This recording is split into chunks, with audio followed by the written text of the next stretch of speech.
All right, let's go ahead and get started. Ember may or may not be joining us depending upon what happens at work. But let's go ahead and just jump right into our first item on our pre-meeting, Murad Park Winter and Water Safety. Madam City Manager. Thank you, Mayor. Good evening, everyone. Good to be here with you all.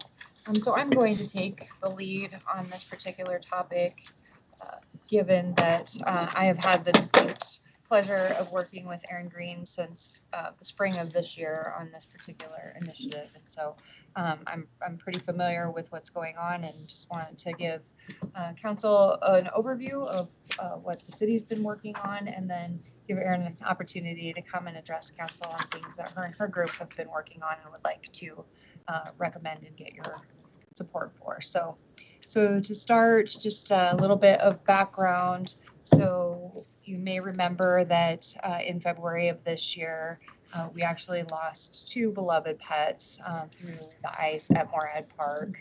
And so following that, the city was approached and asked to assist with warning citizens on the dangers of ice at Murad Park, but also in other waterways in the community.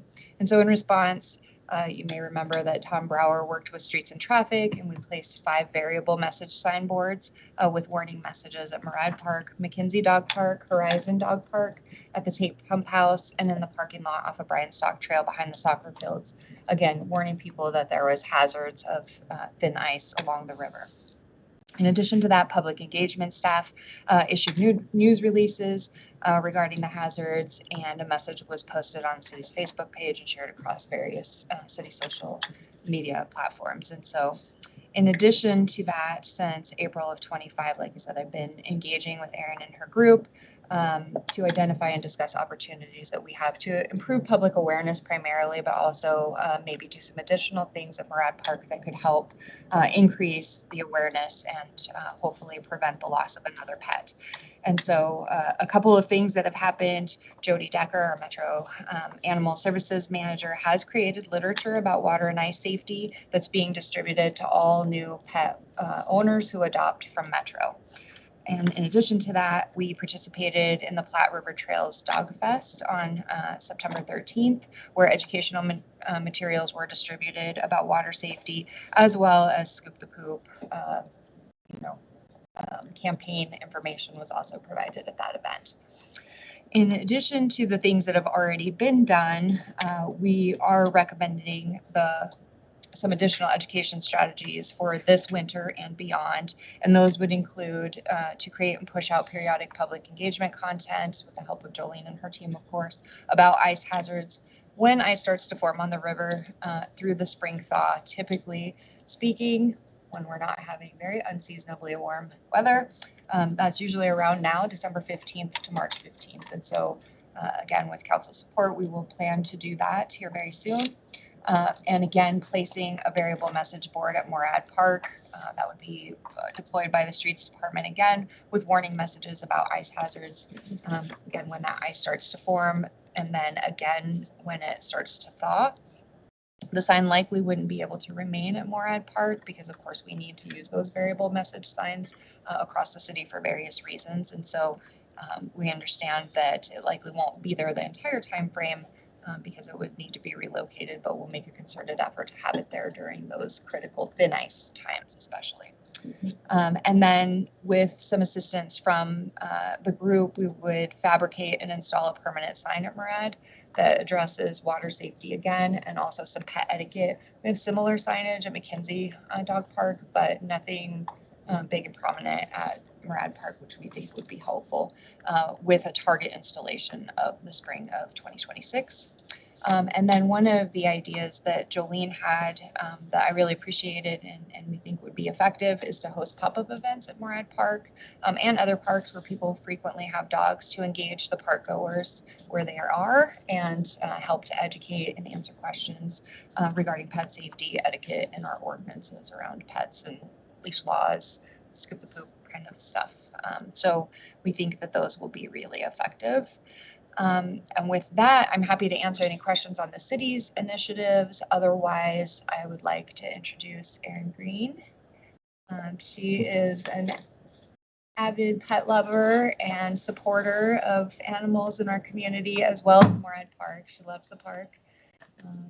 We have worked together quite a lot over the last several months to come up with some ideas on how we can make the park safer for all. Thank you, Mayor Pacheco and Council, for giving us your time today. Excuse me. I just want to give you kind of a brief history of why we are here today, our group's immediate goals, and then what we hope to achieve in the coming year and beyond for Morad Park and its multitude of visitors. As Julema said, I am Erin Green. We are Theo's Legacy, Friends of Morad. I started a dog walking, pet sitting business about 4 years ago, at which time I started walking regularly at Morad Park. It seems that every winter someone loses their precious pooch to the icy Platte River within the park itself. I've always thought, how awful! I can't even imagine how that would feel. You know, that's horrible. And then, as Zulema said, on February 14th of this year, it happened to me. It happened to a handsome and beloved 4-year-old yellow lab named Theo and to his family. I took my eyes off of Theo briefly while I scanned for the other 3 dogs in my care that day. As I turned my head back in Theo's direction, I saw 3 other dogs on the icy shelf at the river's edge, and my heart just sank as I ran toward the river screaming Theo's name. By the time I got there, he was gone. It was seconds. Theo's death was a soul-crushing, tragic accident and a brutal awakening for myself. I thought I understood the danger. What I didn't get is how quickly it happens.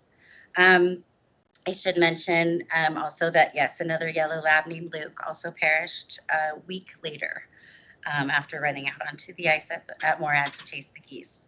So we lost 2 beautiful creatures this last winter. I love Theo like he was my own, and I miss him every day, along with his amazing family. Excuse me. Our immense grief has moved me and a group of incredible friends to hopefully make some changes for improved safety for all at Morad Park, particularly in the winter months. Our immediate goal is for approval of temporary signage along the river side of the park. All expenses for this project will be absorbed by our group of volunteers. We would design and install about 9 signs utilizing fence posts already in place at the park.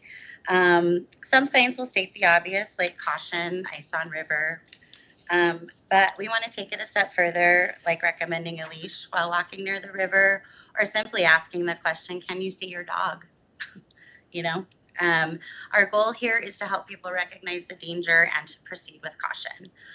Following the ice melt, the signs would then be removed by our group of volunteers.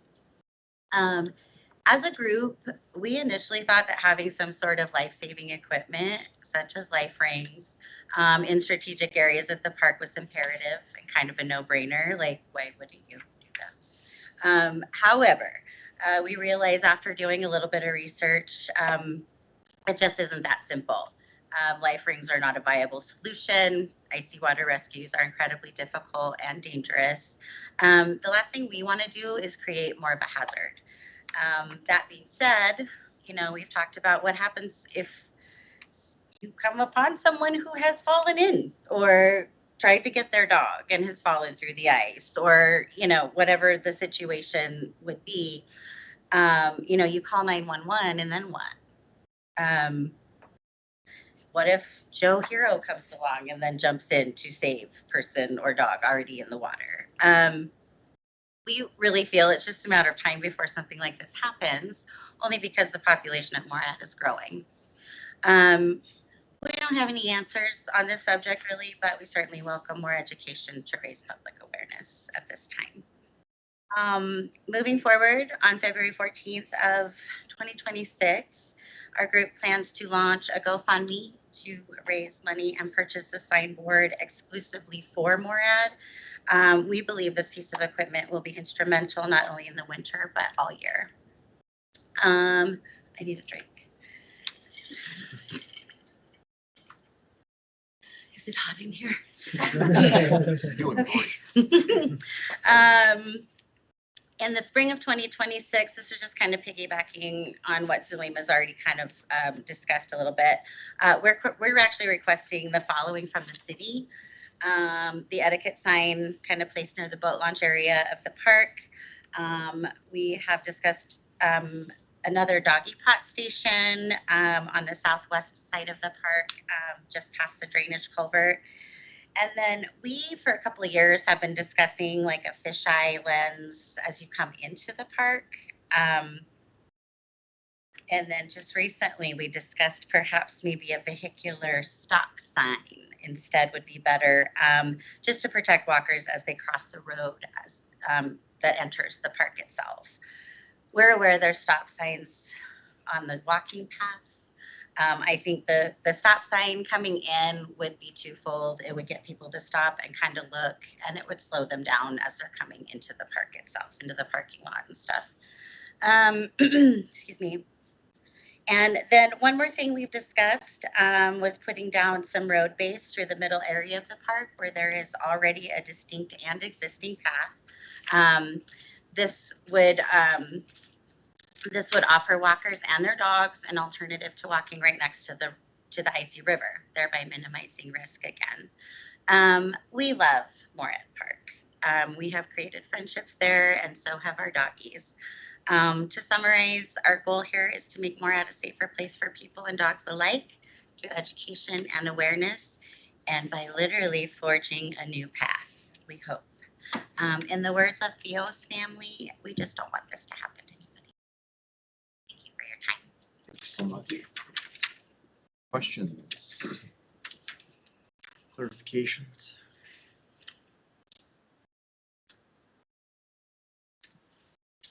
Yeah.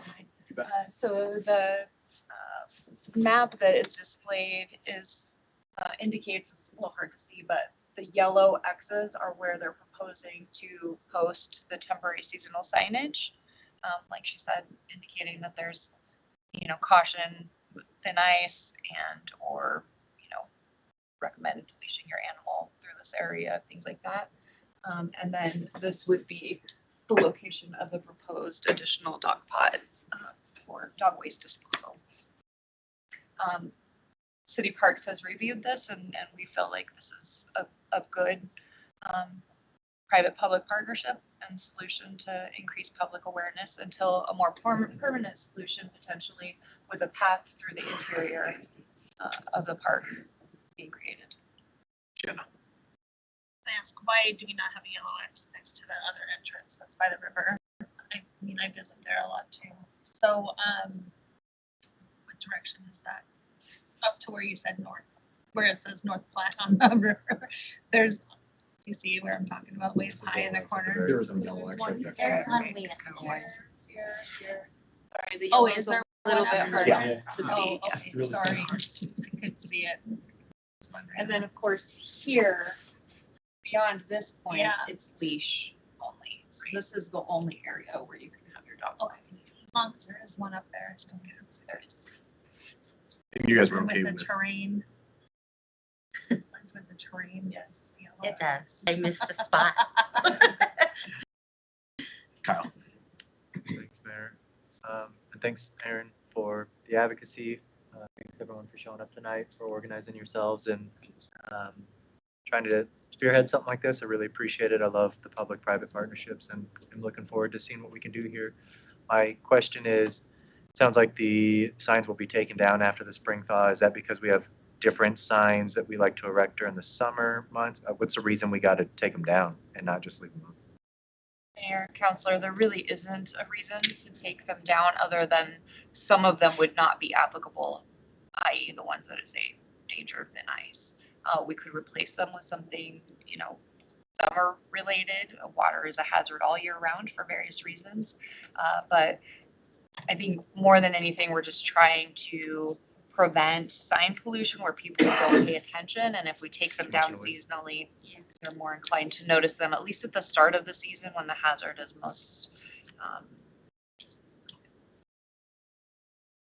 prevalent, I guess, or more fresh, Yeah. given the changing of the season and the development of new choice. And if I could just interject too, I feel like, as I said, the population at Morehead is growing all the time. And I mean, even in the winter, you might get somebody with first time dog owner or has a dog for the first time and comes down there. And honestly, it's not, I've heard people say, "Oh, how stupid you gotta be. There's ice on the river." I I thought I knew what was going on. And it happened to me. I mean, it happens really fast. And dogs are still going to be dogs sometimes. So, being more aware and having those warnings, I think, is really important.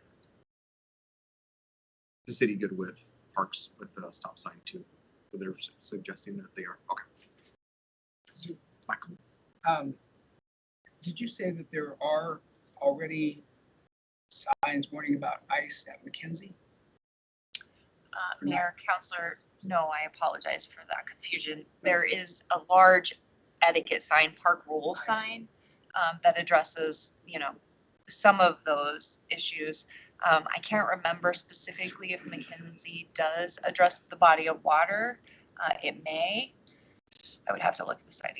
But we did send a copy of that sign to the group so they could see the language and kind of understand what we were shooting for, and then we'll work together to finalize. I'd like to see a Murad, but Yeah, that would make sense too. And people, I think. That ice, so, yeah. other questions? Do you need direction today? Mayor, thank you. As long as council doesn't have any objections, we'll just continue working together on solutions that we think make sense for both groups. Thank you. Thank you, Eric. Thank you, everybody, for coming and your hard work. Thank you so much. Appreciate it. Appreciate it. Okay, agenda review. Does council have anything that they'd like to talk about before I toss it to Zulima? Yeah, Kyle. Thanks, Mayor. Zulima, I was hoping you could give me a little more context on the contract for professional services with Advanced Casper for sustainable strategies. The way I read the memo, seems like it's essentially for grant writing purposes and then maybe a trip to DC to advocate for the grants that were written.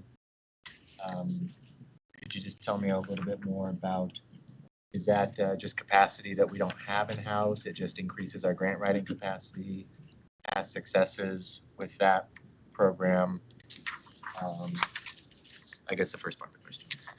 Mayor, Counselor, yes. So we have been with Sustainable Strategies for a number of years, through this contract with Advanced Casper. It is, there are a number of entities in our area that take advantage of this and partner with Advanced Casper to access those Sustainable Strategy services, which are primarily grant writing services. And so each of us obtains the service from Sustainable Strategies through one large, generally federal grant, those that are really difficult. And so it is a capacity issue. Sometimes we lack the knowledge and the expertise for some of the technical portions of those grants that are required, as well as some of them take dozens of hours to write, and just it is a capacity issue for staff to come up with that time. In terms of the trip to DC, generally speaking, that is for earmarks specifically, so congressionally directed spending. And so that time in DC to discuss with the delegation is really important. And Sustainable Strategies plans that entire trip. They identify the key contact points that need to be made, and then they plan the meetings with those folks on our behalf. So it's really a critical service, and we have had tremendous success in both earmarks as well as grants. I know I have been the benefactor of Sustainable Strategies helping us to write some Parks and Rec grants, and we're batting 1,000. We have gotten every grant that they have written for us. The only one that we're still not benefiting from is the Branch Across Casper initiative, of course, because it was defunded by the feds, but we were awarded that grant and they did help us write that one. They helped us write 2 of our Land and Water Conservation Fund grants. And we are currently working with them on an EDA grant for sanitary sewer, $8 million, as well as it will help us with our business council ask for the rock lift. So we have had tremendous success with them already, and both in grants and earmarks. And so we feel like this contract is very worthwhile. the return well beyond the 27,000. Absolutely. Huge. And I may add that 27,000 is actually an increase. Historically, we've paid half of that. One of the other partner entities decided they did not want to participate this year, and so utilities is actually picking up that other slot so that they could have grants specifically for utilities. Because otherwise, the city would identify all the needs and then determine who would benefit most from their grant writing services. And this allocates a grant to utilities every year so that we have a better opportunity to access funding for utility infrastructure projects in the future. Thank you. Follow up. Cool. I'm straight on that. I take it, I don't remember really digging in and discussing the Rocky Mountain Power franchise fees, which my understanding is that's what we contribute towards Economic Development Joint Powers Board. I think it's $400,000 a year. So just looking for confirmation when we have our upcoming budget discussions, chatting about that. Is my hope. Franchise fees? Franchise Specifically? fees, contribution to the EDJP, and just, I just want to make sure that's part of the mix as we're talking about these other things, analyzing whether that historical contribution, still merited considering budgetary pressures. Absolutely. I guarantee that will be part of the discussion during budget. Thank you. I think that's all I have. Anybody else? Do you have anything you'd like to go over with the council? Maybe not, Mayor. Awesome. Well, that's not true. So just remember, we do not have a council meeting next week. And then the 30th is a fifth Tuesday, but we opted to have our work session to replace next week on the 30th. So that will be new city manager Jordan's first meeting. So All right. At about a 6-minute recess.